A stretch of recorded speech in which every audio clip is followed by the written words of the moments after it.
आइए dear students, आपका स्वागत है। क्लास 10th मैथ्स के स्टूडेंट्स, बोर्ड एग्ज़ाम बहुत नज़दीक आपके हैं।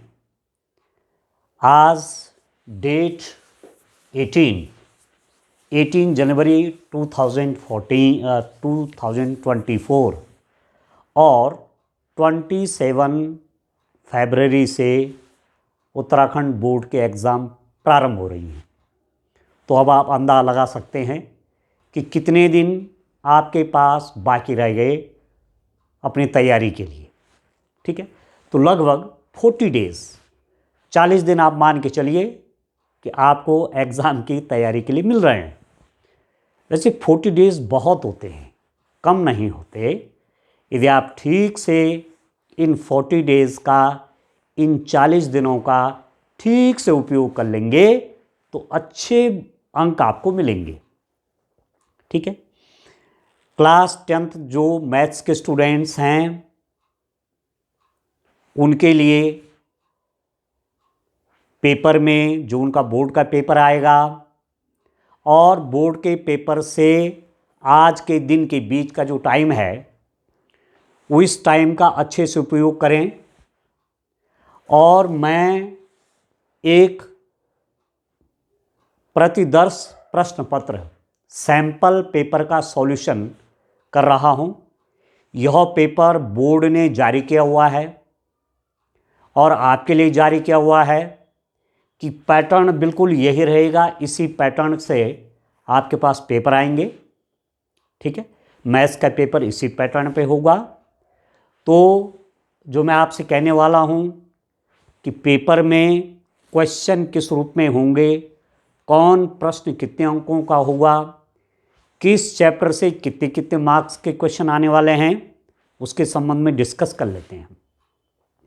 ये डिस्कस करना इसलिए बहुत ज़रूरी है कि उसके हिसाब से, माना आपको मालूम चल गया चैप्टर नंबर 1 से इतने मार्क्स के क्वेश्चन आएंगे, चैप्टर नंबर 2 से इतने, इस टाइप से आगे आगे करके, तो आप अपने एग्ज़ाम की तैयारी उस हिसाब से फोकस करेंगे।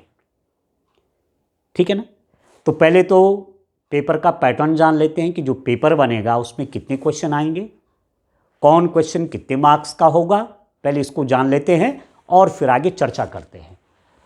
तो क्लास 10th मैथ्स बोर्ड परीक्षा 2024 की तैयारी हेतु प्रतिदर्श प्रश्न पत्र का हल, सॉल्यूशन ऑफ सैंपल पेपर, प्रश्न पत्र का प्रारूप, जो पेपर बनेगा, जो आपका पेपर आएगा। ठीक है, ये इस बात को आप अच्छी तरह जानते हैं कि इस साल बोर्ड ने कुछ सिलेबस कम किया है। तो जो मैथ्स की आपकी नई किताब है 2023-24 के लिए गणित की, वो आपको मिल गई होगी, समय पर मिल गई होगी। तो उसमें जितने चैप्टर हैं, जितने क्वेश्चन हैं, वो सब आपको तैयार करने हैं। तो सिलेबस कम हुआ है, कुछ कट हुआ है सिलेबस। ठीक है, आप 2022-23 के लिए जो बुक थी उसको देखेंगे और 23-24 की जो बुक है उसकी उन दोनों की तुलना करेंगे तो आपको लगेगा कि इस साल सिलेबस कम हुआ है, थोड़ी आपकी बुक पतली हुई है। ठीक है, और उससे आपको एक फ़ायदा होगा जब सिलेबस कुछ कम रहेगा। ठीक है, और आप इस बीच की तैयारी को बढ़िया ढंग से करेंगे तो कम समय में, समय कम है तो सिलेबस भी थोड़ा कम हुआ है, तो आप इस बीच के टाइम में अच्छे से अपने सिलेबस को रिवाइज करेंगे। ठीक है, एक बात आपसे और कह दूंगा कि रिवाइज ऐसा नहीं कि केवल एक बार, कई बार करना है। तो उस पर मैं आगे भी आपसे चर्चा करूंगा। तो जो आपका पेपर बनेगा, पेपर में आपके 27 क्वेश्चंस होंगे। प्रश्न नंबर 1 से प्रश्न नंबर 27 तक पेपर में प्रश्न पूछे जाएंगे गणित के बोर्ड के पेपर में, और पूरा पेपर आपका 80 नंबर का होगा। ठीक है, तो यहां देखिए डियर स्टूडेंट, जो प्रश्नों के प्रकार हैं, टाइप्स ऑफ क्वेश्चन, बहुविकल्पी प्रश्न, मल्टीपल चॉइस क्वेश्चन। ठीक है, इनमें विकल्प रहते हैं दिए हुए। प्रश्न नंबर 1, पहला प्रश्न जो है वो कैसा है, बहुविकल्पी है। इसके 8 भाग हैं। प्रश्न नंबर 1 के 8 भाग हैं, ABCDEFGH, है ना, ABCDEFGH, 8 पार्ट्स हो गए। और 1 भाग 1 नंबर का है, तो प्रश्न नंबर 1 जो है वो 8 अंकों का है, बहुविकल्पी प्रश्न है। ठीक है, बहुविकल्पी में वही प्रश्न दिया रहेगा और उसके 4 विकल्प होंगे दिए हुए, 4 ऑप्शंस। जो सही ऑप्शन है उसको आपको कॉपी पे लिख देना है। तो जब मैं इस सैंपल पेपर सॉल्व करूंगा तो वहां भी आपको बताऊंगा आगे। तो क्वेश्चन नंबर 1 के कितने पार्ट हैं? 8। ABCDEFGH 8 पार्ट है। एक पार्ट 1 मार्क्स का है, तो 8 मार्क्स का क्वेश्चन नंबर 1 है। ठीक, फिर है निश्चित उत्तरी प्रश्न। ठीक है, इसमें 1 लाइन, 2 लाइन, 3 लाइन का आंसर देना होगा। ठीक है, जितना सा आवश्यक है, ज़्यादा नहीं। जब 1 मार्क्स का क्वेश्चन है, 1 नंबर का प्रश्न है, तो बहुत बढ़ा के नहीं देना है, जितना शॉर्ट आप कर सकें, 2 लाइन में, 3 लाइन में। ठीक है, प्रश्नों की संख्या आएगी 8। एक एक नंबर के सवाल आएंगे 8। तो आप देख लीजिए, प्रश्न नंबर 2, 3, 4, 5, 6, 7, 8 और 9। प्रश्न नंबर 2 से प्रश्न नंबर 9 तक। ठीक है, एक एक नंबर के बच्चों आपके प्रश्न होंगे। आया समझ में? ये मेरे पास सैंपल पेपर भी है। ठीक है, इसको सॉल्व भी करेंगे। तो क्वेश्चन नंबर 1 तो आपका 8 ऑप्शंस हैं, 8 विकल्प हैं, एक विकल्प 1 मार्क्स का है। ठीक है ना, तो 8 मार्क्स का क्वेश्चन नंबर 1 है। क्वेश्चन नंबर 2 से लेकर के क्वेश्चन नंबर 9 तक 8 क्वेश्चन हुए। प्रत्येक प्रश्न 1 नंबर का है, तो 8 एकम 8, 8 मार्क्स आपका ये हो गए। ठीक है, अब एक एक नंबर के बाद 2 नंबर के प्रश्न, वो कितने होते हैं? 7 क्वेश्चन आपके 2-2 नंबर के होंगे। प्रश्न संख्या 10 से, ठीक है, क्वेश्चन नंबर 10 से लेकर के और क्वेश्चन नंबर 16, 7 क्वेश्चन। ठीक है, 10, 11, 12, 13, 14, 15, 16, ये 7 प्रश्न। ठीक है ना, क्वेश्चन नंबर 10 से लेकर के क्वेश्चन नंबर 16 तक 2-2 मार्क्स के क्वेश्चन होंगे, 2-2 अंकों के प्रश्न, 2-2 अंकों के प्रश्न होंगे। एक प्रश्न 2 अंक का होगा। 7 प्रश्न हैं क्वेश्चन नंबर 10 से क्वेश्चन नंबर 16 तक, 7 क्वेश्चन हैं, 2-2 नंबर के हैं, तो 14 मार्क्स का ये हो गया। ठीक है, उसके बाद 2-2 नंबर के बाद आते हैं 4-4 नंबर के प्रश्न। अब कितने प्रश्न होंगे 4-4 नंबर के? 4-4 मार्क्स के कितने क्वेश्चन हैं? 5। ठीक है, तो 16 तक हम चले गए थे, 17, 18, 19, 20, 21, 21 तक। क्वेश्चन नंबर 17 से क्वेश्चन नंबर 21 तक 4-4 मार्क्स के क्वेश्चन है। ठीक है, प्रश्न संख्या कितना कहा हमने? प्रश्न संख्या 17 से लेकर के क्वेश्चन नंबर 17 से क्वेश्चन नंबर 21, प्रश्न संख्या 16 से लेकर के प्रश्न संख्या 17 से लेकर के प्रश्न संख्या 21 तक 5 प्रश्न जो है 4-4 नंबर के हैं, तो 5 के कितने हो गए? 20। ठीक है, और प्रश्न संख्या 22 से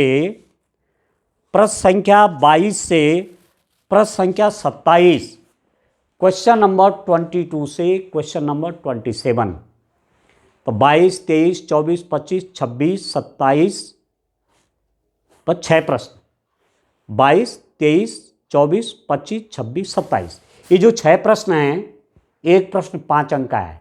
22वां, 23वां, 24वां, 25वां, 26वां, 27वां, 22, 23, 24, 25, 26, 27।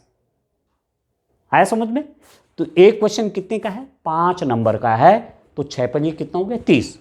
तो कुल मिला के जो प्रश्न हैं आपके पास 27 है, प्रश्न नंबर 1 से लेकर के प्रश्न नंबर 27 तक 27 क्वेश्चंस आएंगे। और आप और हिसाब से आप देखेंगे कि क्वेश्चन नंबर 1 के 8 पार्ट्स हैं, तो एक पार्ट यहाँ कम कर लो तो 7 ये हो गए, 7 मोर यहाँ होगा, एक गिनती होगी ना। ठीक है ना, एक गिनती यहाँ हो गई और 7 इसमें और जोड़ दो, तो 34 क्वेश्चन हो गए। संख्या तो 27 है, पर क्वेश्चन नंबर 1 के 8 पार्ट्स हैं। अब आप समझ गए होंगे तो आपका जो पेपर है, ठीक है, 5 अंक के प्रश्न होंगे, 4 अंक के प्रश्न होंगे, 2 अंक के प्रश्न होंगे, निश्चित उत्तरीय प्रश्न है 1-1 अंक के, बहुविकल्पी 1 अंक का, ठीक है। इन सबको मिलाकर के 27 क्वेश्चंस पेपर में होंगे। 27 क्वेश्चन आपके पेपर में आएंगे। मेरे पास सैंपल पेपर है, तो लास्ट क्वेश्चन नंबर 27, ठीक हो गया। तो कुल 27 क्वेश्चंस हैं।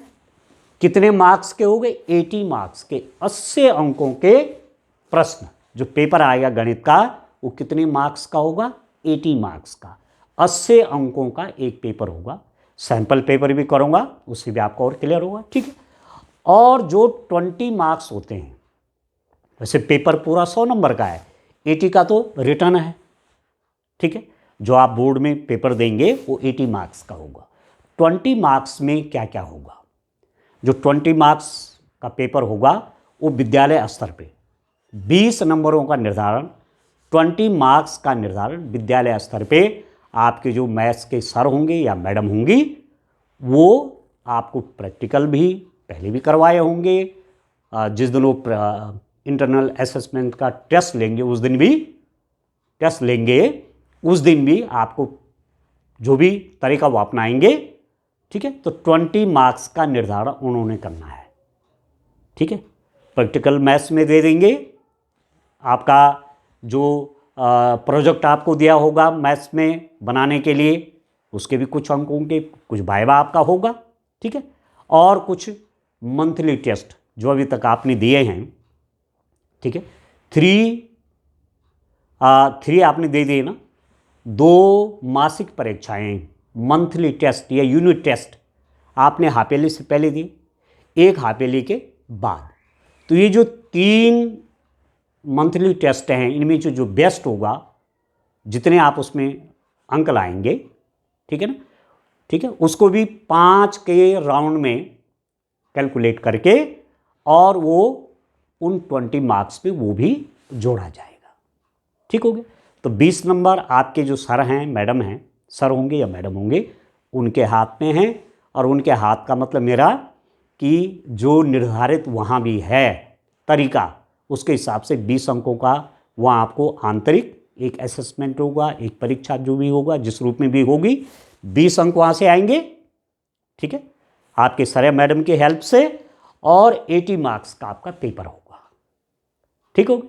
तो ये तो आपके सर या मैडम ने जो आपको मैथ्स पढ़ाते होंगे 10th लेवल पे, उन्होंने आपको बता दिया होगा कि 20 अंकों का आंतरिक मूल्यांकन होना है, और उसमें क्या क्या आएगा वो मैं आपसे कह रहा हूँ। कुछ वो आपको क्या दे देंगे, कोई प्रयोग दे देंगे मैथ्स का, 2 प्रयोग दे देंगे, ठीक है। जो आपका रिटर्न वर्क होगा, प्रोजेक्ट वर्क होगा, उसके आपके मार्क्स होंगे, कुछ वाइवा का हिसाब होगा, और 5 marks monthly test unit test के हैं। तो इस मिला के 20 नंबर वहाँ से मिलेंगे, और 80 ये हैं, तो 100 मार्क्स का पूरा पेपर हो गया। ये 100 मार्क्स का पूरा ये सब्जेक्ट हो गया। अच्छी से अच्छी आप तैयारी करें, बढ़िया से बढ़िया आप तैयारी करें, और कोशिश करिए कि मेरे 100/100 आ जाएं। बोर्ड में भी आप 80 मार्क्स के पेपर को सबका सारे क्वेश्चन आपके सही हों, और उसके लिए क्या है, तैयारी करनी है। अभी जो लगभग 40 डेज बचे हैं, 40 दिन बचे हैं, बेहतरीन तैयारी करिए, ठीक है। तो 100 में से 100 मार्क्स आने की भी पूरी संभावनाएं होती हैं। बहुत से बच्चे ऐसा लाते हैं, ठीक है। अब किस चैप्टर से कितने मार्क्स का क्वेश्चन पूछा जाएगा, आइए मैं दूसरी टेबल बताता हूं, दूसरी टेबल बनाता हूं, और फिर उसको डिस्कस करते हैं बच्चों। आइए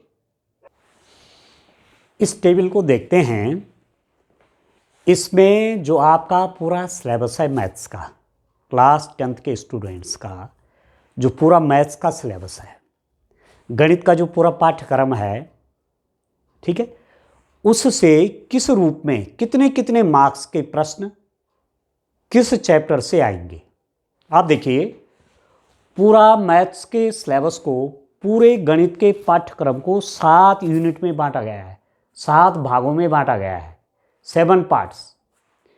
यूनिट फर्स्ट में क्या है, नंबर सिस्टम, ठीक है। नंबर सिस्टम में क्या है आपके पास, चैप्टर नंबर 1 जो है, सीधा आपने बुक खोल ली है, चैप्टर नंबर 1 जो पहला चैप्टर है, वास्तविक संख्याएं।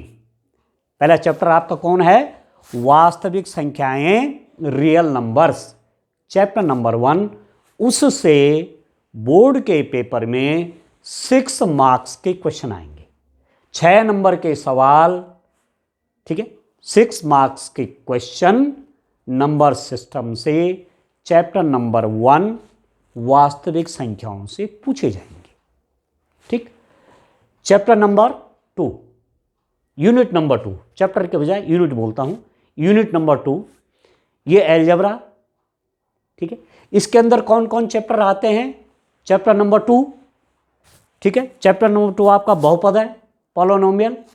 चैप्टर नंबर 3, चैप्टर नंबर 3 कौन है? 2 चर वाले रैखिक समीकरण युग्म। चैप्टर नंबर 4, चैप्टर नंबर 4 क्या है? द्विघात समीकरण। ठीक है। और चैप्टर नंबर 5 क्या है? समांतर श्रेणियां। तो अलजेब्रा के अंदर चैप्टर नंबर 2 बहुपद, चैप्टर नंबर 3 2 चर वाले रैखिक समीकरण युग्म, चैप्टर नंबर 4 द्विघात समीकरण, और चैप्टर नंबर 5 आपका है, उसका नाम है समांतर श्रेणियां। इन 4 चैप्टर से, चैप्टर नंबर 2, 3, 4, 5 बुक में जो दिया रहता है शुरू में ना, ठीक है, चैप्टर नंबर 1, चैप्टर नंबर 2, तो उसी हिसाब से दूसरा, तीसरा, चौथा, पांचवा, इन 4 चैप्टर से 20 अंकों के प्रश्न आएंगे। अब आप देख लीजिए ये 4 चैप्टर कितने इंपॉर्टेंट है। ठीक हो गया। तीसरा है कोऑर्डिनेट ज्योमेट्री, निर्देशांक ज्यामिति। तो चैप्टर नंबर 7 जो है, चैप्टर नंबर 7 इन निर्देशांक ज्यामिति नाम से है। चैप्टर नंबर 7 क्या है? निर्देशांक ज्यामिति। निर्देशांक ज्यामिति एक ही चैप्टर इसमें है, तो 6 मार्क्स के क्वेश्चन यहां से पूछे जाएंगे, 6 अंकों के प्रश्न यहां से आएंगे। उसके बाद आता है ज्योमेट्री। ठीक है, ज्योमेट्री, ज्यामिति, जिसको ज्यामिति कहते हैं, ज्योमेट्री। तो 2 चैप्टर इसके अंदर हैं, chapter number 6, chapter number 10। Chapter number 6 क्या है? त्रिभुज, ट्राइंगल। और चैप्टर नंबर 10 क्या है? वृत्त, सर्किल। तो चैप्टर नंबर 6 ट्राइंगल, त्रिभुज, चैप्टर नंबर 10 सर्किल, वृत्त। इन 2 चैप्टर से 15 मार्क्स के क्वेश्चन आएंगे। कितना इंपॉर्टेंट है ये? Geometry chapter number 6, chapter number 10 वृत्त। चैप्टर नंबर 6 क्या है? ट्राइंगल, त्रिभुज। चैप्टर नंबर 10 क्या है? वृत्त। ठीक है ना, समझ में आ रहा है? इससे 15 अंकों के प्रश्न पूछे जाएंगे। और ट्रिग्नोमेट्री, त्रिकोणमिति से 2 चैप्टर हैं आपके पास त्रिकोणमिति के, एक तो चैप्टर नंबर 8 है, एक चैप्टर नंबर 9 है। तो चैप्टर नंबर 8 क्या है? त्रिकोणमिति का परिचय। ये जो है, ये चैप्टर नंबर 8 है, त्रिकोणमिति का परिचय। और चैप्टर नंबर 9 है त्रिकोणमिति के कुछ अनुप्रयोग। ये त्रिकोणमिति से रिलेटेड है, साइन थीटा कॉस थीटा वो सब। ठीक है, ठीक है, हाइट एंड डिस्टेंस, ऊंचाई दूरी, इससे 12 नंबर के प्रश्न पूछे जाएंगे। और मेंसुरेशन, क्षेत्रमिति, ठीक है, इससे क्षेत्रमिति में आपके 2 चैप्टर हैं, चैप्टर नंबर 11 वृत्तों से संबंधित क्षेत्रफल, और चैप्टर नंबर 12 पृष्ठीय क्षेत्रफल और आयतन। ठीक है, मेंसुरेशन यूनिट जो 6 है, मेंसुरेशन क्षेत्रमिति, उसमें कौन कौन चैप्टर आ रहे हैं? चैप्टर नंबर 11 वृत्तों से संबंधित क्षेत्रफल, चैप्टर नंबर 12, ठीक है, पृष्ठीय क्षेत्रफल और आयतन। इन 2 चैप्टर से 10 मार्क्स के क्वेश्चन आएंगे। और लास्ट यूनिट आपकी है statistics and probability. Statistics and probability, सांख्यिकी और प्रायिकता। तो सांख्यिकी है चैप्टर नंबर 13 में, चैप्टर नंबर 13 क्या है? सांख्यिकी।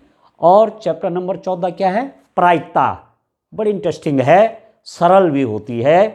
तो इन 2 चैप्टर से 11 मार्क्स के क्वेश्चन पेपर में आएंगे। कुल मिला के 80 नंबर का पेपर बोर्ड का आपका बनेगा। और 20 नंबर मैंने आपको बता दिए कि वो स्कूल स्तर पर आपके जो मैथ्स के सर हैं या मैडम हैं वो उसका निर्धारण करेंगे।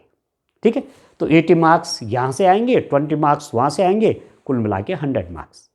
तो आप इस हिसाब से, ये जो मैंने आपको बता दिया, चैप्टर भी लिख दिए स्पष्ट, जो आपकी बुक में है, शुरुआत का है वास्तविक संख्याएं, वो चैप्टर नंबर 1 हो गया।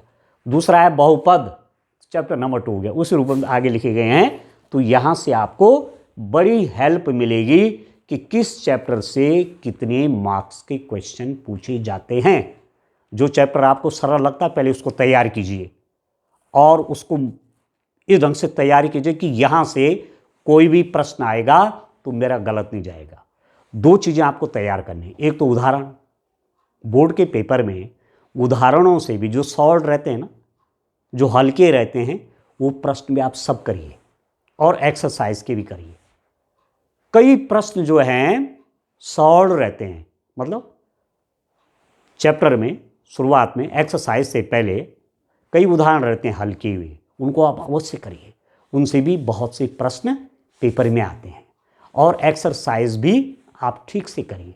तो जो चैप्टर आप सबको सरल लगता है, सबसे आपको सरल लगता है, पहले आप उसको करिए। ठीक है, माना ये आपको सबसे सरल लगता है तो पहले 11 नंबर प्राप्त कीजिए, तब चलिए आप उसके बाद क्या करना है, क्या करना है, क्या करना है। परंतु जो स्टूडेंट जिनकी साल भर बहुत अच्छी पढ़ाई हो गई है, पूरे 80 मार्क्स के लिए जा रहे हैं, पूरा सिलेबस पढ़िए। ठीक है, कुछ बच्चे ऐसे हो सकते हैं कि जिन्होंने पूरा 80 नहीं कर रखा है, 70 के लिए तैयारी कर रखी है, तो उस हिसाब से आप अपनी प्रायोरिटी का निर्धारण करेंगे। ठीक है, और देखिए लाइफ में सफलता के लिए मेहनत बहुत आवश्यक है। बिना मेहनत के जीवन में कुछ जो हम चाहें वो मिल जाए, वो संभव नहीं है। ठीक है, हम चाहें कि हम पूरे 100 में से 100 ले आए, मतलब 80 में से 80 ले आए, तो उसके लिए तैयारी करनी पड़ेगी ना। मैं आपसे कह रहा हूं कि जो 40 डेज आपके पास हैं उसको आप बेहतर यूज़ करिए। ठीक है, बढ़िया ढंग से यूज़ करिए। जो चैप्टर आप कर देते हैं ना तैयारी जिसकी, उसके बाद जब आपने चैप्टर की पूरी तैयारी कर दी तो कुछ देर आंख बंद करके सोचिए कि मैंने क्या तैयारी की है, किस प्रकार के प्रश्न इसमें हैं, कौन कौन इसमें सूत्र यूज होते हैं, कैसे मैं उनको हल करूँगा। इस रूप में सोचिए प्रश्नों को बैठ करके। ठीक है, जब आपने माना आपने चैप्टर नंबर 13 सांख्यिकी, चैप्टर नंबर 14 प्रायिकता, माना आपने 2 चैप्टर कंप्लीट कर दिए। अब आप बैठ जाइए, पहले माना एक एक करके चैप्टर नंबर 13 सांख्यिकी आपने पूरा पढ़ लिया, सारे क्वेश्चन कर लिए, उदाहरण भी कर लिए। अब आप थोड़ा बैठ करके सोचिए कि किस टाइप के मैंने प्रश्न किए। ठीक है, और उनका उत्तर मुझे कैसे देना है। थोड़ा दिमाग के अंदर कुछ देर 10, 15, 20 मिनट, आधा घंटा सोचिए। यदि आप ठीक से सोच पा रहे हैं, जो प्रश्न आपने किए आपको ध्यान आ रहे हैं, ऐसे ऐसे करते हैं, ऐसे ऐसे इन प्रश्नों को हल किया जाता है, तो आप समझ लीजिए कि बोर्ड के लिए वो चैप्टर आपका तैयार हो गया। तो इस रूप में आप अपनी तैयारी कीजिए। ठीक है, मैं बच्चों से अक्सर एक प्रश्न पूछता हूं कि सबसे कठिन क्या है। बच्चे विषयों के नाम लेने लगते हैं। मैंने कहा नहीं, कठिन ये नहीं है, सबसे कठिन बात है मेहनत। मेहनत मेहनत बढ़िया हो गई तो सब सरल ही सरल। कितना कठिन रास्ता है माना आपके गांव जाने का, जिस पर आप रोज चल रहे हैं, तो आपकी तो प्रैक्टिस है, आपको तो लगता है कि बड़ा आसान है मेरे घर जाना। ठीक है, तो प्रैक्टिस करनी है, हार्ड वर्क करना, मेहनत करनी है। जितना आपके पास समय रह गया, ठीक है ना, उसको बढ़िया सा उपयोग आप करिए। ठीक है डियर स्टूडेंट, विभिन्न महापुरुषों ने, मनुष्यों ने, संतों ने, टीचर्स ने, जिनको खूब अनुभव हो गया पढ़ाते पढ़ाते, ठीक है, एक एक बात पर पहुंचे हैं, एक बात पर मोहर लगाते हैं। और श्रीमद् भगवद गीता, भगवान ने कुरुक्षेत्र के मैदान में अर्जुन को उपदेश दिए थे कर्म करने का, मेहनत करने का, जिस काम के लिए आए हो वो करने का। क्या कहा? कांक्षंत कर्मणाम सिद्धि इजंता यह देवता क्षिप्रे ही मानसो लोके सिद्धिर्भवतु कर्मजा, सिद्धिर्भवति कर्मजा, सिद्धिर्भवति कर्मजा। कर्म करने से ही तो सिद्धि मिलेगी, कर्म करने से ही तो सफलता मिलेगी। ठीक है ना? तो वो अर्जुन को समझा रहे थे। भगवान ईश्वर तो एक हैं, अर्जुन पूरे दुनिया के लोग हैं, हम लोग सब उसी भूमिका में हैं। भगवान ने हमको समझाया, हमको बताया कि ठीक है, कर्म करने से ही सिद्धि मिलेगी, कर्म करने से ही सफलता मिलेगी। जो कर्म नहीं करेगा उसको सफलता नहीं मिलेगी। कर्म प्रधान विश्व रच राखा, जो जस करहि तासु फल चाखा। रामचरितमानस में तुलसीदास जी ने स्पष्ट अक्षरों में लिख दिया, स्पष्ट शब्दों में बात लिख दी। ठीक है, स्पष्ट कर दिया सब कुछ। कर्म प्रधान विश्व रच राखा, ईश्वर ने ये दुनिया कर्म प्रधान बना रखी है। कर्म, कर्म तो आप जानते हैं, मेहनत, पुरुषार्थ, जो आपने लक्ष्य अपने तय कर रखे कि मैंने ये काम करना है, उसको करने का प्रयास, लगातार मेहनत, वही तो है कर्म। कर्म प्रधान विश्व रच राखा, भगवान ने ये दुनिया कर्म प्रधान बना रखी है। जो जस करहि, जो जैसा करेगा, तासु फल चाखा, उसको उसी रूप में फल मिलेगा। जो जैसा कर्म करेगा उसको उसी रूप में फल मिलेगा। ठीक है ना? इतना बड़ा अनुभव है बाबा तुलसीदास का। ठीक है ना? इतना बड़ा अनुभव लिख दिया अपने शब्दों में कि भगवान ने इस सृष्टि कर्म प्रधान बना रखी है, जो जैसा करेगा वैसे ही उसको फल मिलेगा। तो आप तो मेहनत कर रहे हैं ना, आप तो अच्छी पढ़ाई कर रहे हैं, तो रिजल्ट बहुत अच्छा आएगा, उसमें परेशानी कोई बात ही नहीं है। परेशान नहीं होना कदापि नहीं। ठीक है, एक बात और भी कह दूं, कुछ बच्चे क्या करते हैं, एग्जाम की रात, परीक्षा की रात सोते नहीं, रात भर लगे रहते हैं काम पे। ऐसा मत करिए। आजकल खूब मेहनत करिए, पर खूब मेहनत का मतलब ये नहीं है कि सोना नहीं है। 7 से 8 घंटा प्रतिदिन सोइए, नींद में कमी नहीं होनी चाहिए। 7 आवर्स या 7:30 या 8 बजे, 8 मतलब 7 to 8 आवर्स, 7 से 8 घंटा सोइए। माइंड फ्रेश रहना चाहिए, और जब माइंड फ्रेश रहता है तो कम समय में ही आप ज़्यादा सीखते हैं। तो ये 40 डेज का बेहतरीन उपयोग करिए। कोई तनाव नहीं। किस बात का तनाव? आपको मेहनत करना है, आपके सर लोग, आपके मम्मी पापा, आपके बड़े, आपके टीचर्स, सब आपको ये तो कह रहे कि मेहनत करिए। अब मेहनत तो आपके हाथ में है, वो करना है, तनाव नहीं करना। चिंतन करना है, चिंता नहीं करनी है। चिंतन करिए, सोचिए किस ढंग से मैंने पढ़ना है। हेल्प लीजिए अपने टीचर्स की। ठीक है, उन लोगों की हेल्प लीजिए जो आपको अच्छी बात बता सकते हैं। ठीक है ना? अचोद मानानि यथा पुष्पाणि फलानि च, स्वयं काल नीति वर्तन्ते तथा कर्म पुरा कृतम। ठीक है ना? जैसा कर्म करेंगे वैसा ही फल आएगा। इस श्लोक भी यही कह रहा है। ठीक है ना? किसान अपनी फसल काटने कब जाएगा? जब समय पर खेत में बीज बोए होंगे, खरपतवार निकाली होगी, समय पर पानी दिया होगा, खेत की रखवाली रक्षा की होगी, तो जब फसल काटने की बारी आएगी तो किसान को फसल भी अच्छी मिलेगी। ये तो स्वाभाविक बात है। और ये तो रात दिन आप देख रहे हैं कि किसान कितना अनाज कमाते हैं। देश के, दुनिया के, हमारे देश के किसान कितना अनाज कमाते हैं, मेहनत करते हैं। ठीक है ना?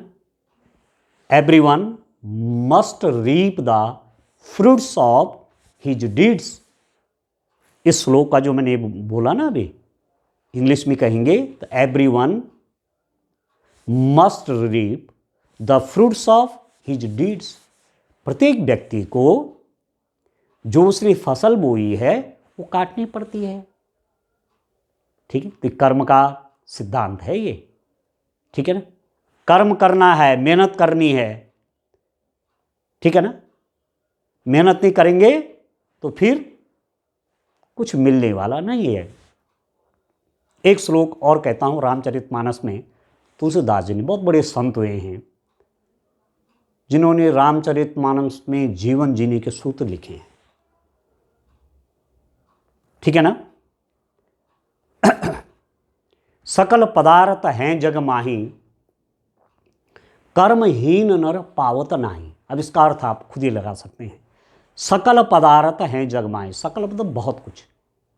इस संसार में बहुत कुछ पदार्थ हैं, अर्थात संसार में सब कुछ है। कर्महीन नर पावत नाही, कर्म आप जानते वही बात, कर्म मतलब मेहनत। कर्महीन जो मेहनत से हीन है, जो मेहनत नहीं करते।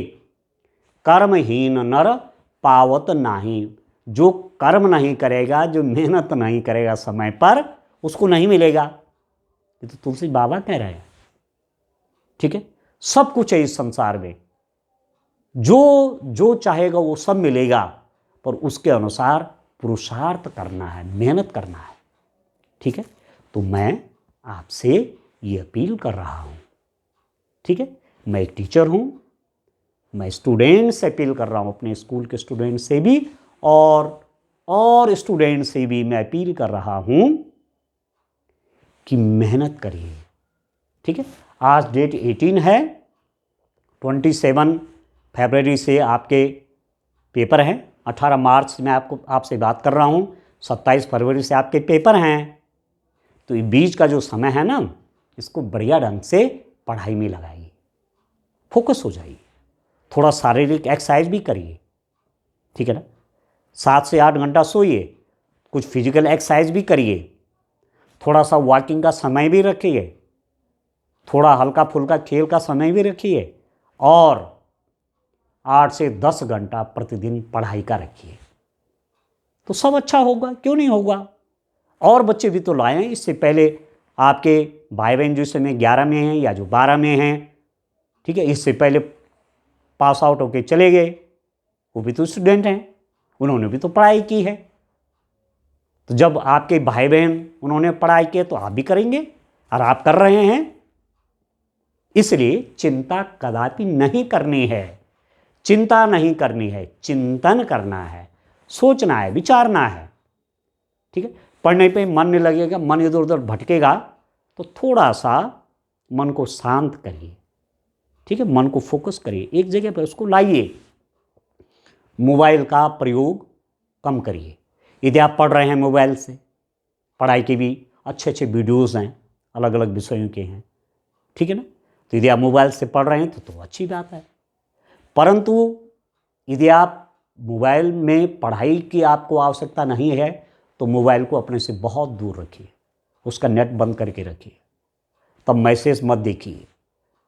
ठीक है, होता है कि बच्चे पढ़ने बैठते हैं, मैसेज आ गया, वो उसी पर लग गए, एक का जवाब दूसरा, दूसरे का तीसरा, और जो पढ़ने का समय था वो वैसे ही चला जाता है। ठीक है, तो यदि आप मोबाइल के माध्यम से पढ़ रहे हैं, यूट्यूब पे बहुत महत्वपूर्ण वीडियोज़ भी हैं विभिन्न विषयों के। ठीक है, तो वहाँ से भी आप पढ़ना चाह रहे हैं तो नो प्रॉब्लम। कुछ चीज़ समझना चाहते हैं, समझिए, उस समय मोबाइल का प्रयोग करना है, जो आपके मोबाइल में नेट है उसका प्रयोग होगा। ठीक है, जब मोबाइल से नहीं पढ़ना है, स्वाध्याय करना है, अपने आप पढ़ाई करनी है, तो तब मोबाइल को अपने से दूर रखिए। ठीक है ना, तो यही समय है अच्छी पढ़ाई का, और पढ़ना तो पूरा जीवन भर पड़ता है। ठीक है, सीखना तो पूरा जीवन भर पड़ता है, तो फिर टेंशन किस बात का? कोई प्रेशर नहीं, कोई टेंशन नहीं, पढ़िए। किसान कोई टेंशन में रहते हैं क्या? वो खेती करना है उनको, दुकानदार अपनी दुकानदारी करते हैं, बिजनेसमैन अपना काम कर रहे हैं, कोई तनाव में है क्या? उन्होंने सोच रखा मैंने यही काम करना है, इतने समय करना है, दुकान में इतने समय जाना है, बिजनेस पे इतने समय जाना है। किसान को अपना तय है कि खेत में इतने बजे जाना है, तो वैसे आपका भी है पढ़ाई लिखाई का, इस ढंग से आप तय कीजिए। ठीक है, ठीक है, कोई दिक्कत नहीं है। बोर्ड का पेपर आपसे कह दूं मैं, बोर्ड का पेपर आसान आता है। यदि आप इन 40 डेज का बढ़िया उपयोग करेंगे तो सारे विषय के पेपर आपके अच्छे होंगे। ठीक है स्टूडेंट, मेरी शुभकामनाएं आपके साथ हैं। आप अच्छा पेपर करेंगे, अच्छे मार्क्स आपके आएंगे और जीवन में आप उत्तरोत्तर प्रगति करेंगे। ठीक है, अच्छे विचारों में रहना है, अच्छी संगति में रहना है। ठीक है, क्योंकि संग का रंग चढ़ता है, जैसे हम संगति करेंगे वैसे रंग चढ़ता है। जीवन में व्यसन नहीं करने हैं, व्यसनों से दूरी बनानी है। ठीक है, अब जो कर रहे हैं आप क्या करें, आप अपने आप को रोकिए, ऐसी जगह मत जाइए जहाँ व्यसन हो रहे हैं, तो आप व्यसनों से भी बचे रहेंगे, बहुत ज़रूरी है। और फिजिकल एक्सरसाइज भी करने हैं, तब मस्तिष्क भी स्वस्थ रहता है। ठीक है, ठीक है, तो एक बार पुनः आपको बोर्ड एग्जाम के लिए मैं शुभकामनाएं प्रेषित करता हूँ। ठीक है बच्चों, अब जो बोर्ड ने आपके लिए ये पेपर दिया हुआ है, सैंपल पेपर प्रतिदर्श प्रश्न पत्र, आइए उसको हल करते हैं बच्चों। किस रूप में पेपर आएगा, कैसे पेपर हल होगा, आइए आप देखिए। बोर्ड ने जो सैंपल पेपर दिया हुआ है, ठीक है, आपकी प्रैक्टिस के लिए सैंपल पेपर दिया हुआ है कि इस रूप में पेपर आएगा। इस रूप में प्रश्न दो अलग अलग होंगे, ठीक है ना। हो सकता है कोई क्वेश्चन रिपीट भी हो जाए, कह नहीं सकते। ठीक हो गया, तो आप देखिए क्वेश्चन नंबर 1, क्वेश्चन नंबर 1 के 8 पार्ट्स, 8 भाग हैं और एक भाग 1 नंबर का है। जैसे पहला वाला 1 मार्क्स का, फिर 1B 1 मार्क्स का, 1C ये भी 1 मार्क्स का। तो चलिए इनके आंसर देखते हैं। निम्नलिखित में से अपरिमेय संख्या है, in the following irrational number is. अपरिमेय कौन है? अपरिमेय आप जानते कि जिसका मान एग्जैक्ट नहीं निकलता, ठीक ठीक जिसका मान ज्ञात नहीं होता वो अपरिमेय होता है। इरेशनल नंबर जिसको हम एग्जैक्ट वैल्यू जिसकी नहीं जानते, ठीक ठीक वैल्यू नहीं जानते, तो 22/7। अब आप जानते हैं कि परिमेय संख्याओं को आप किस रूप में लिखते हैं? P/Q के रूप में लिखते हैं, और Q का मान 0 नहीं होना चाहिए। P और Q क्या है?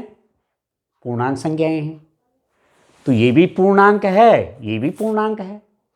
तो 22/7 क्या, ये तो परिमेय है, ये रेशनल नंबर है। √4 की वैल्यू क्या होती है? 2। वर्गमूल 4 आप लिखते हैं, √4 को क्या लिखते हैं? 2। वर्गमूल 4 बराबर 2, और इसको लिख सकते हैं 2/1। तो ये भी पूर्णांक, ये भी पूर्णांक, तो ये भी परिमेय है, ये भी परिमेय है, ये भी परिमेय है। इनमें से कोई नहीं कह रहा है। और एक है पाई। अब बड़ा इंटरेस्टिंग है, देखिए पाई एक्चुअली क्या है। पाई एक अपरिमेय संख्या है, ये आप जानते हैं, अच्छे ढंग से याद रखिए कि पाई अपने आप में क्या है? अपरिमेय संख्या है, इरेशनल नंबर है। पाई कहते किसको है? पाई अपने आप में आता है पाई बराबर परिधि बटे व्यास। पाई बराबर परिधि बटे व्यास, सरकमफेरेंस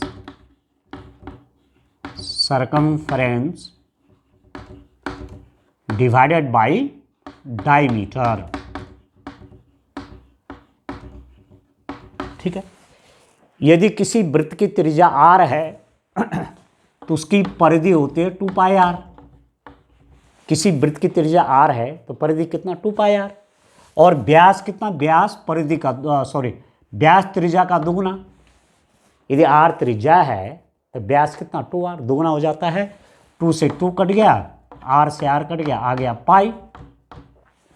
तो मतलब किसी वृत्त की परिधि और व्यास के अनुपात को पाई कहते हैं। अब पाई का मान एग्जैक्ट नहीं निकलता, ठीक ठीक नहीं निकलता, इसलिए एक अपरिमेय संख्या है। आप देखिए बचपन में हम तार की साइकिल बनाते थे। तार का टुकड़ा लिया थोड़ा हार्ड वाला, उसको मोड़ दिया, बन गई साइकिल। उस पर एक हैंडल लगाते थे और उसको दौड़ाते थे, आपने बच्चे देखे होंगे, ये हो सकता है आप भी चलाते हैं, 10th के स्टूडेंट है ना आप, पर नहीं तो छोटे बच्चों को आप देखते होंगे। ठीक हो गया। तो तार का टुकड़ा है, माना 10 सेंटीमीटर का टुकड़ा है तार का, उसको आपने मोड़ दिया, ऐसे वृत्त बनाया तो बन गया परिधि, परिधि तो आ गया 10। ओके। पर जब व्यास नापेंगे उसका, उस वृत्त का, तो ठीक ठीक व्यास नहीं नापा जा सकता। परिधि ज्ञात है, व्यास ठीक ठीक नहीं निकलेगा। दूसरा देखिए, आपसे कहा गया 5 सेंटीमीटर त्रिज्या का एक वृत्त बनाइए, रेडियस 5 सेंटीमीटर है, उसका एक सर्किल बनाइए। आपने खड़ से सर्किल बना दिया, तो 5 सेंटीमीटर रेडियस है, त्रिज्या क्या है 5 सेंटीमीटर, तो व्यास हो जाएगा 10। ये तो आपको आ गया।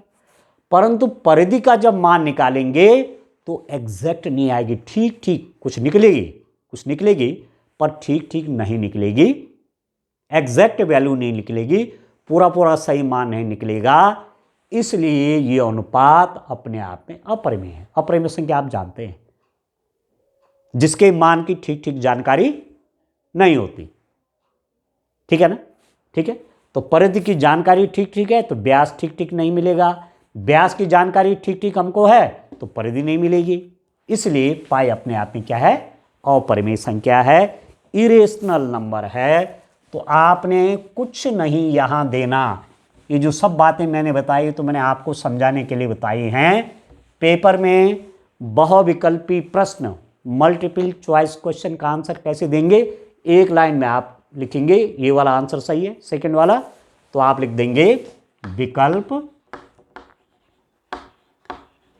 विकल्प सेकंड, दूसरा वाला विकल्प जो पाई है सही उत्तर है। बस इतना लिख देना है, कोई कैलकुलेशन देने की आवश्यकता नहीं है, कुछ हल करने की आवश्यकता नहीं। किसमें? बहुविकल्पी में। माना आपको कोई नहीं आता है या माइनस मार्किंग तो नहीं है, माना एक प्रश्न आपको नहीं आया तो छोड़ना नहीं है, कोई ना कोई कुछ ना कुछ लिख दीजिए, इन चारों में कोई एक छांट लीजिए यदि आपको नहीं आता है, क्योंकि यहाँ नेगेटिव मार्किंग नहीं है, ऋणात्मक मूल्यांकन नहीं होता। हो सकता है कभी कभी गैस भी सही हो जाता है। ठीक है ना? तो इस रूप में आंसर लिखना है। किस क्वेश्चन को सॉल्व करना है बहुविकल्पी को, तो रफ पेज ले लीजिए, कोई बायां कॉपी का बाएं तरफ का कोई रफ पेज ले लीजिए, ऊपर लिख दीजिए रफ कार्य, वहाँ सॉल्व कर लीजिए। यहाँ केवल विकल्प कौन सा सही है वो लिखना है, जैसे मैंने ये लिख दिया। ठीक हो गया? तो ये वाला आंसर इसमें सही है। अपरिमेय संख्या कौन है? पाई। ठीक हो गया। अब दूसरा आप देखिए, द्विघात समीकरण 2x² - 4x + 3 = 0 का विभक्ति कर बताइए। Discriminant of the quadratic equation. अब मैं इसको मिटा देता हूँ, इसकी आवश्यकता नहीं है। ठीक है, यहाँ पर मैं जगह बना लेता हूँ कैलकुलेशन के लिए। आप देखिए,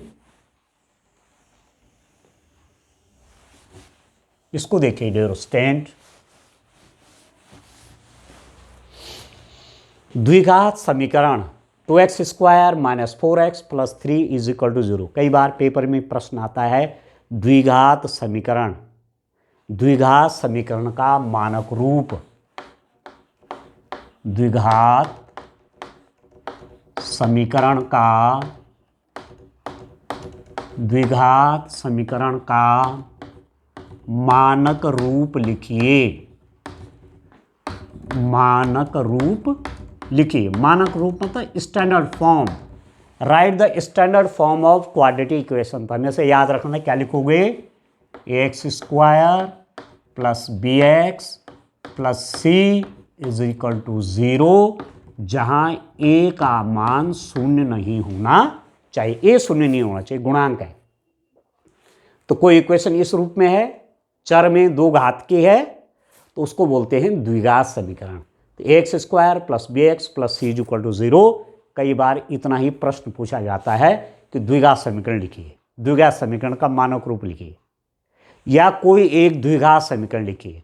तो तब आप इस ऐसे भी लिख सकते हैं, ऐसा भी लिख सकते हैं। ये भी द्विघात है, चर में 2 घात है ना, द्वि मतलब 2 घात, चर में 2 घात है तो द्विघात समीकरण हो गया।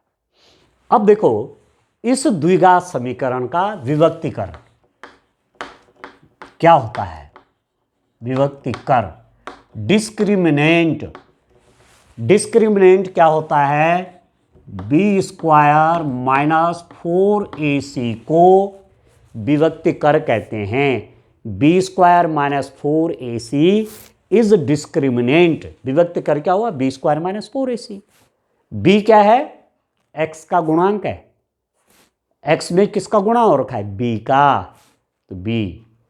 ए एक्स स्क्वायर का गुणांक है और सी कांस्टेंट अचर संख्या।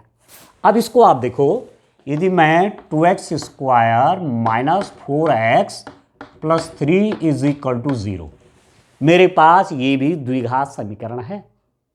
तो इसके और इसकी मैं तुलना करूंगा, कंपैरिजन करूंगा एक्स स्क्वायर के साथ। एक्स स्क्वायर है, एक्स स्क्वायर, तो ए की जगह पे क्या है 2, तो आप लिख सकते हैं ए बराबर 2 एक्स, तो बी की जगह क्या है -4, चिन्ह से लिखिए, देखो एक्स, बी की जगह -4, तो बी इज इक्वल टू -4, और प्लस सी यहां पर कांस्टेंट क्या है +3, तो सी इज इक्वल टू 3। ठीक हो गया। अब आपको मान किसका निकालना है, बी स्क्वायर माइनस 4ac का विभक्तीकर का चाहिए। तो मैंने बी का भी निकाल दिया, ए का भी निकाल दिया, सी का भी निकाल दिया, यहां रख दीजिए। तो बी स्क्वायर का मतलब हुआ -4 का स्क्वायर -4 इंटू ए है आपका 2 और सी है आपका 3। -4 का स्क्वायर क्या हुआ, -4 इंटू -4, तो 16 हो गया, प्लस में माइनस और माइनस के गुणा, -4 का स्क्वायर का मतलब क्या हुआ, -4 इंटू -4।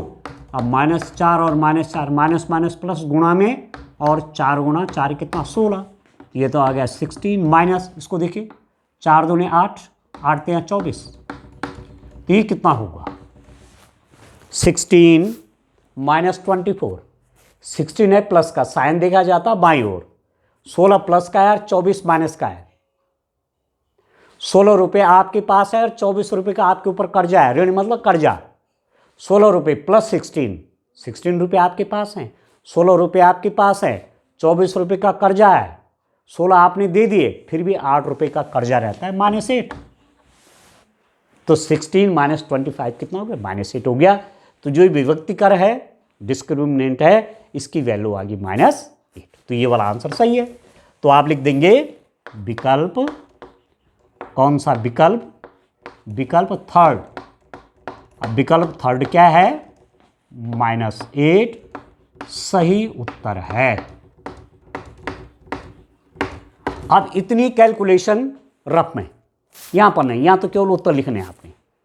ठीक हो गया। चलिए अब ये थर्ड वाला देखते हैं, प्रश्न नंबर 1 का सी। cot 60 का मान है, वैल्यू ऑफ cot 60। तो जो टेबल है ना त्रिकोणमिति की, ट्रिग्नोमेट्रिक टेबल है ना, जिसमें sin 0 का मान, sin 30 का मान, sin 45 का, sin 60 का, sin 90 का, ऐसी cos का भी है, tan का भी है। ठीक है, तो टेबल आप तैयार कर लीजिए। प्रश्न देखो, इसमें पूछ दिया है प्रश्न cot 60। तो आप जानते हैं cot जो होता है वो tan का रेसिप्रोकल होता है। आप लिख सकते हैं, ऐसा लिख सकते हैं आप, cot थीटा बराबर 1/tan theta. cot theta is equal to 1/tan theta, या tan theta is equal to 1/cot theta. ठीक है, तो यदि मैं थीटा क्या ले लूँ 60, तो cot 60 डिग्री, क्योंकि उसी का मान चाहिए, ये हो जाएगा 1/tan 60, 1/tan 60। और tan 60 आप जानते हैं, tan 60 का मान क्या होता है, वर्गमूल 3। tan 60 कितना, वर्गमूल 3। तो cot 60 का मान कितना होगा, 1/वर्गमूल 3। तो ये आंसर हो गया, cot 60 का मान हो गया 1/वर्गमूल 3। ये वाला सही आंसर है। तो यहां उत्तर कैसे लिखेंगे, आंसर लिख देंगे आप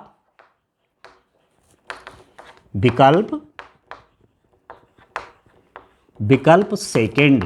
विकल्प सेकंड में उत्तर क्या है, 1/वर्गमूल 3 सही उत्तर है। बस एक लाइन में लिखना है। कुछ कैलकुलेशन करना है तो रफ पेज पर करेंगे, यहाँ केवल आंसर लिखने कौन सा विकल्प सही है, और ये ज़्यादा बढ़िया तरीका है। एक बात आपसे और कह दूँ, जैसे यहाँ पर खिचड़ी पक गई है ना, बी के बाद सीधे सी, यहाँ मेरे पास जगह कम थी, पर आपके पास बोर्ड में पर्याप्त कॉपी मिलती है। ए कॉपी पूरी भर गई तो बी कॉपी लीजिए, सी कॉपी लीजिए, कॉपी में कोई कमी नहीं होती। इसलिए जब आप प्रश्न करेंगे क्वेश्चन नंबर 1 का ए, तो जब वो क्वेश्चन समाप्त हो गया, उसका आपने आंसर लिख दिया, तो कम से कम 3 लाइन छोड़िए, 3 लाइन्स, 3 लाइन आप वहाँ छोड़ दीजिए, तब अगला क्वेश्चन शुरू करिए। क्वेश्चन नंबर 1 का बी ऐसा लिखिए, केवल बी मत लिखिए, क्वेश्चन नंबर 1 बी। फिर जब उसका आंसर लिख दिया, जैसे मैंने ये लिख दिया आंसर, फिर 3 लाइन का गैप दीजिए, फिर अगला करिए। ऐसे में यदि आप मिला के करेंगे ना प्रश्नों को, तो कभी कोई क्वेश्चन ऐसा हो सकता है कि एग्जामिनर चेक करने से छूट सकता है, एग्जामिनर से वो क्वेश्चन छूट गया क्योंकि आपने मिला के कर दिए हैं। तो थोड़ा गैप दीजिए, कम से कम 3 लाइन का, जब एक के बाद दूसरा प्रश्न करते हैं। चलिए अब क्वेश्चन नंबर 1 के और पार्ट्स देखते हैं। आइए क्वेश्चन नंबर 1 का डी देखिए, ऐसा पूरा लिखो, क्वेश्चन नंबर 1 डी, केवल डी मत लिखिए। क्वेश्चन नंबर 1 डी, बहुपद x² - 3 के शून्यकों का गुणनफल है। Product of zeros of the polynomial x - 3 will be. शून्यक मतलब जो इसको शून्य कर दे, x का वह मान जो इसको शून्य कर दे। ठीक है, तो पहले मैं निकाल लेता हूं कितने शून्यक होंगे। अब x की 2 घात है, चर की घात, वेरिएबल की पावर क्या है 2, x की चर की 2 घात है, तो इसके 2 शून्यक होंगे। कैसे लिखूंगा, x² - 3 को अपनी तरफ से 0 करिए।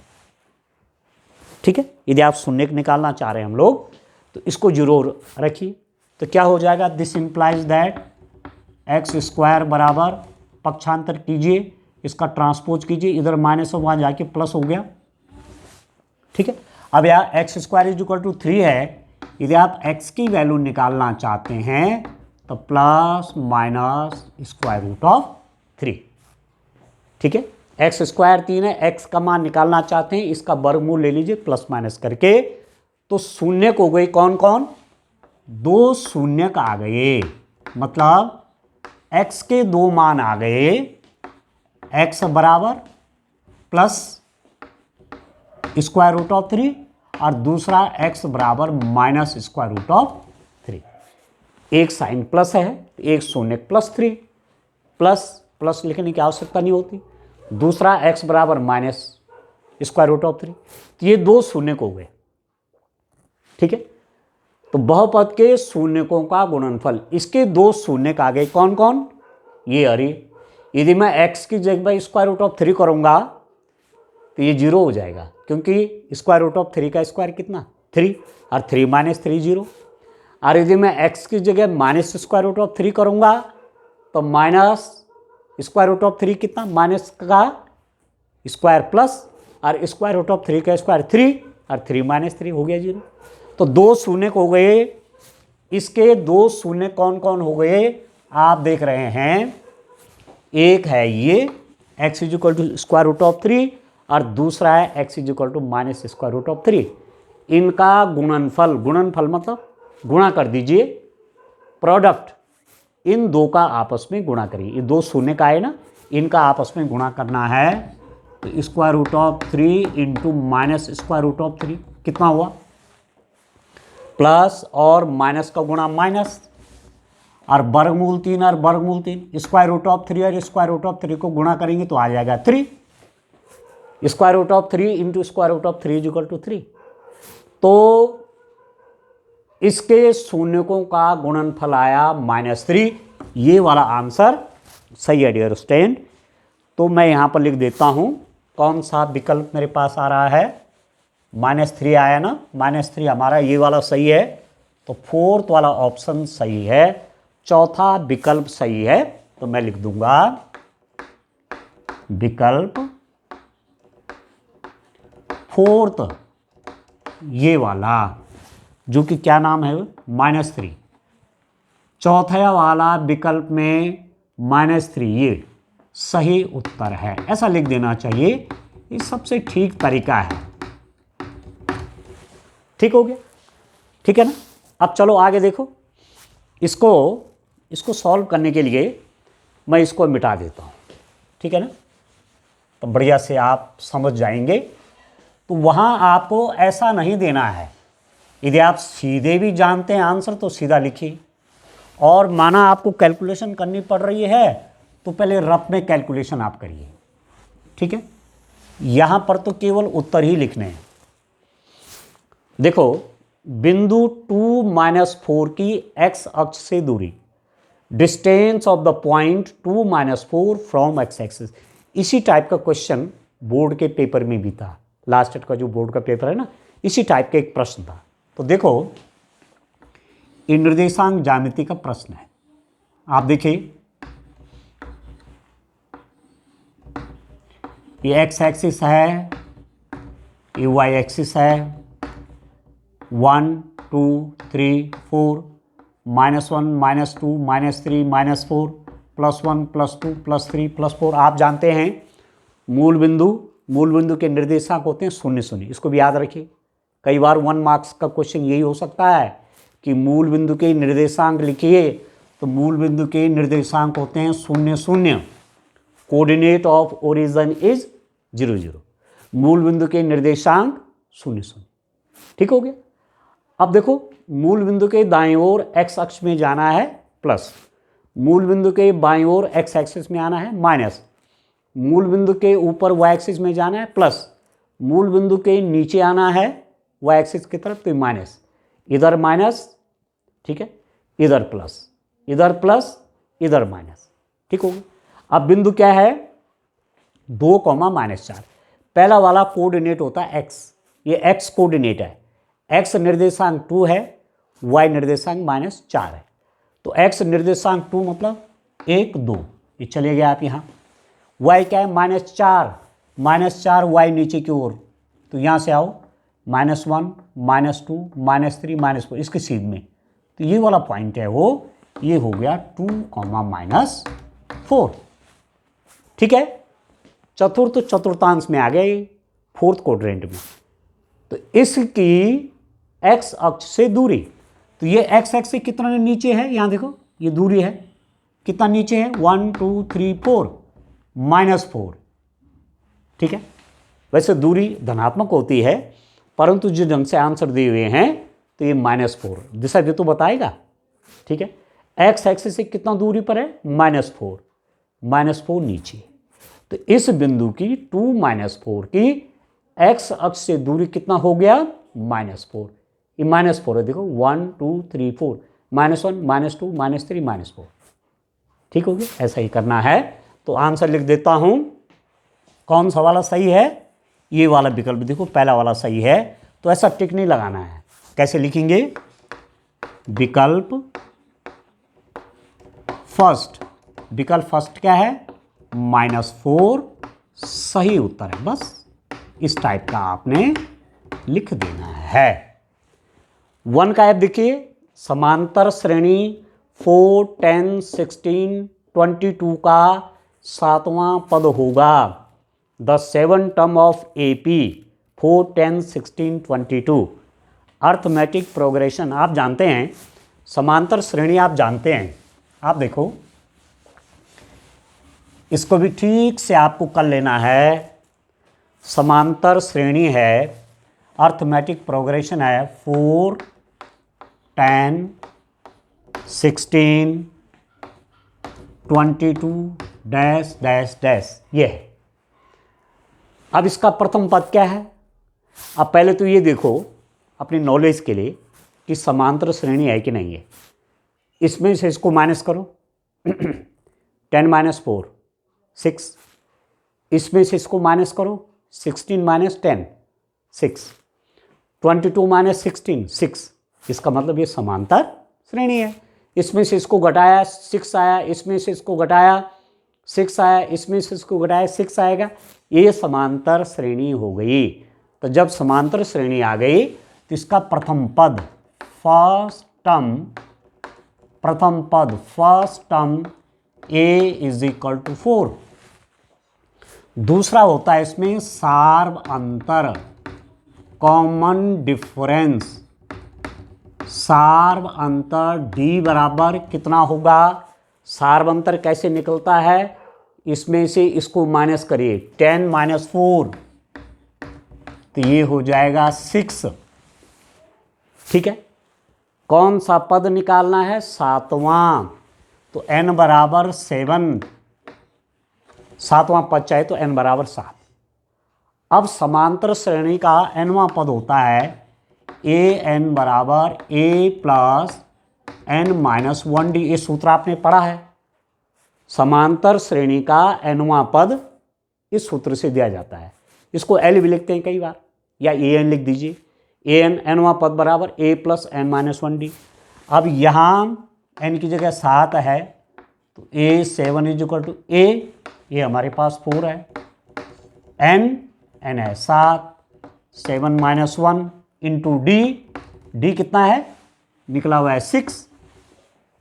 ठीक है, अब इसको सॉल्व कर लेते हैं, तो a7 इज इक्वल टू, ये हो गया 4 प्लस 7 में से 1 गया, 7 - 1 6, तो 6 इंटू 6, तो a7 is equal to 4 plus 6 में 6 का मल्टीप्लाई 36, और 36 और 4 कितना हो गया 40।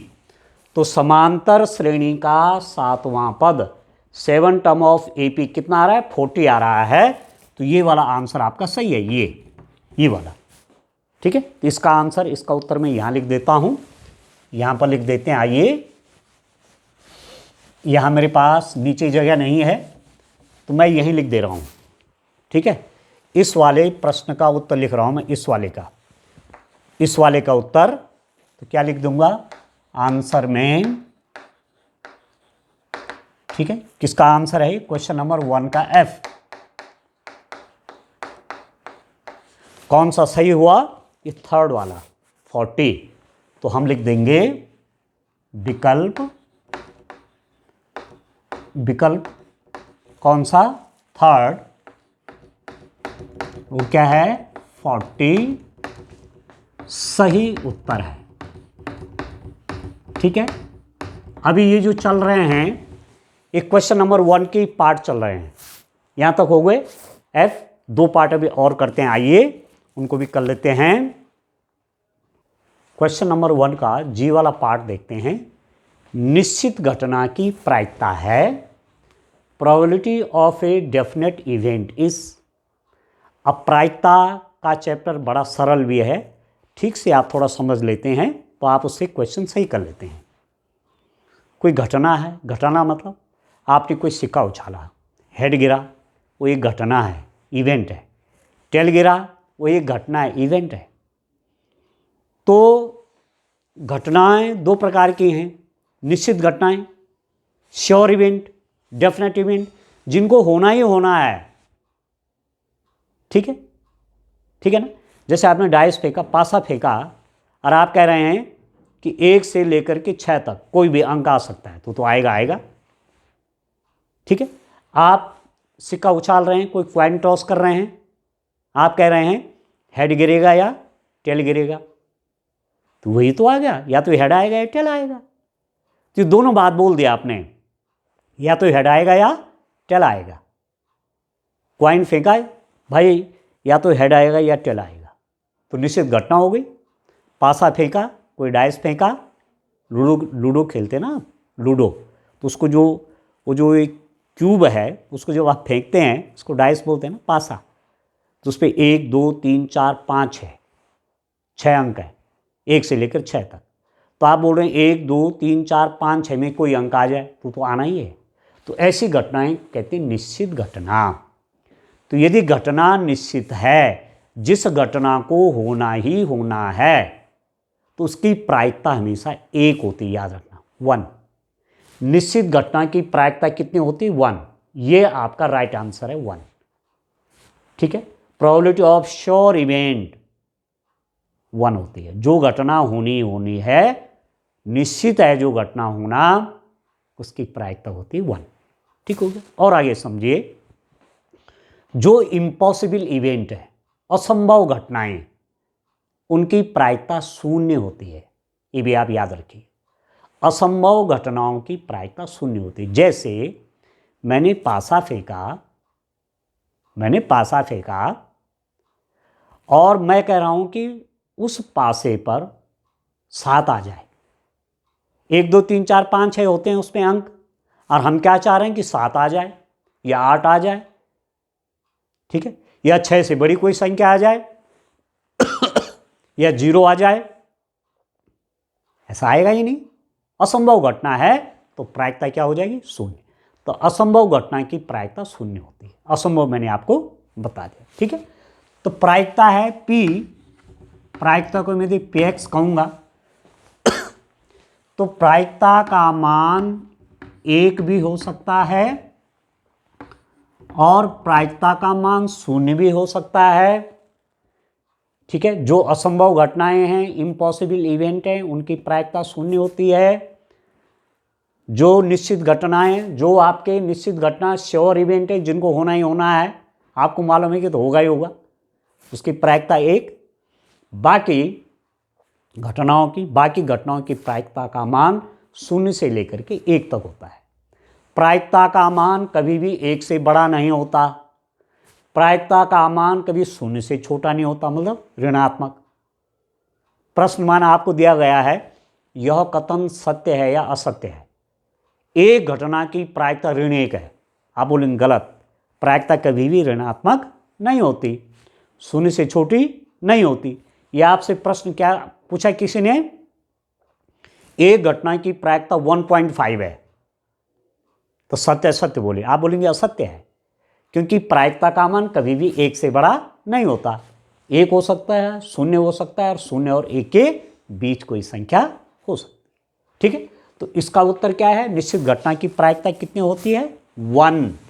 यहां मैं उत्तर लिख दूंगा, मेरे पास ये वाला थर्ड वाला ऑप्शन सही है, तो मैं लिख दूंगा विकल्प थर्ड में क्या है? 1। ये सही उत्तर है। ठीक है, आप जब इन प्रश्नों को करेंगे गैप जरूर रखना बीच में, एग्जामिनर को नंबर देने के लिए। ठीक है, जब आप ऐसा लिखेंगे खट से 1 नंबर डाल देंगे आपके लिए यहां पर। अब आप जगह नहीं देंगे तो कोई क्वेश्चन ऐसा हो सकता है कि चेक होने से छूट गया, आपको नुकसान हो जाएगा। ठीक हो गया। अब इसको आप देखिए, क्वेश्चन नंबर 1 का H, दिए गए चित्र में DE समांतर है BC के।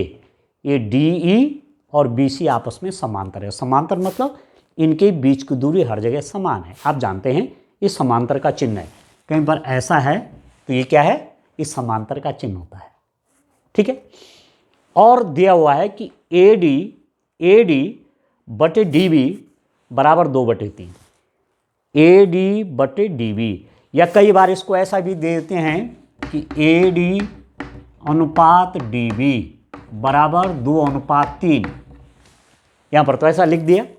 यही चीज ऐसा भी लिखी जा सकती है कि AD बटे DB या AD अनुपात DB बराबर 2/3 को 2/3 के रूप में भी लिखा जा सकता है। ठीक है, तो AD बटे DB बराबर 2/3। ठीक हो गया। और क्या दिया हुआ है? EC 6 सेंटीमीटर, ये 6 सेंटीमीटर है। EC यहां से यहां तक, तो आपको निकालना है AE का मान निकालना है। तो आपने समान अनुपातिक प्रमेय आपने पढ़ी है। ठीक है ना? तो उसमें क्या होता है कि यदि ये इसके समांतर है, ये त्रिभुज है, त्रिभुज की एक भुजा के समांतर कोई रेखा आपने खींची, तो क्या होता है, क्या अनुपात आता है कि AD बटे DB बराबर AE बटे EC। यह है प्रमेय। ठीक है, कि यदि ये इसके समांतर है तो AD बटे DB बराबर AE बटे EC। ये होता है।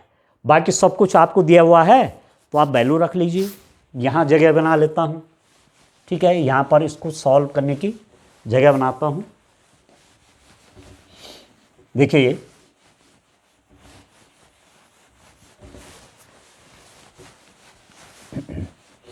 आप देखो AD बटे DB ये तो दिया हुआ है।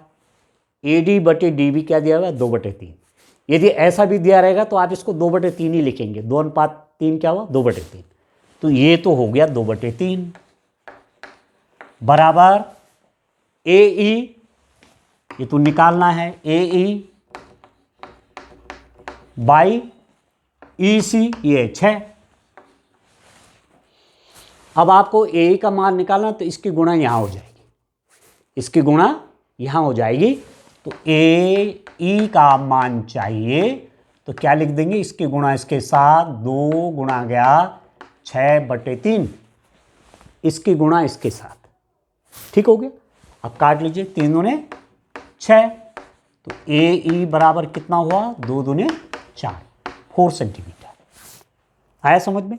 तो ये वाला आंसर आपका सही है, ठीक है। यहाँ पर हल करने के लिए एक चीज़ मैं आपको और बता दूँ, माना आपको ये कठिन लग रहा है तो ऐसा आप कर सकते हैं, इसके और इसकी गुणा होती है, इसको बोलते हैं वज्र गुणन। इसकी गुणा इससे, इसकी गुणा इससे, तो 3 गुणा गया AE बराबर 6 गुणा गया 2। अब यदि आप AE का मान निकालना चाहते हैं तो 3 इसके नीचे आ जाएगा, तो 6 गुणा 2/3, 3 दूने 6, 2 दूने 4। तो चाहे ऐसे करो चाहे ऐसे करो, जो आपको अनुकूल लगे। तो ये वाला आंसर आपका सही है। तो चलिए यहाँ मैं लिख देता हूँ, यहाँ तो जगह है मेरे पास। कैलकुलेशन यहाँ पर आप नहीं करेंगे, कैलकुलेशन आप रफ में करेंगे, यहाँ केवल आंसर लिखेंगे। तो विकल्प सेकेंड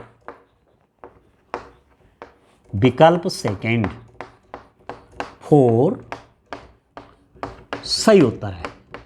बस ये तरीका है लिखने का। आंसर यहाँ तो क्वेश्चन नंबर 1 के 8 पार्ट्स हो गए, ABCDEFGH, ये 8वां पार्ट था, प्रत्येक 1 मार्क्स के। तो क्वेश्चन नंबर 1 कितने मार्क्स का हो गया, क्वेश्चन नंबर 1 जिसमें 8 पार्ट्स हैं, एक पार्ट 1 मार्क्स का है तो 8 मार्क्स का हो गया, ठीक है। तो ऐसी बोर्ड के पेपर में भी आ गया, क्वेश्चन नंबर 1 के 8 पार्ट्स होंगे, ठीक है। तो आगे और क्वेश्चन लेंगे अभी, ठीक है ना। क्वेश्चन नंबर 2, 3, 4 जो कुछ सैंपल पेपर में है, जिससे आपकी बोर्ड की बढ़िया सा तैयारी हो जाए।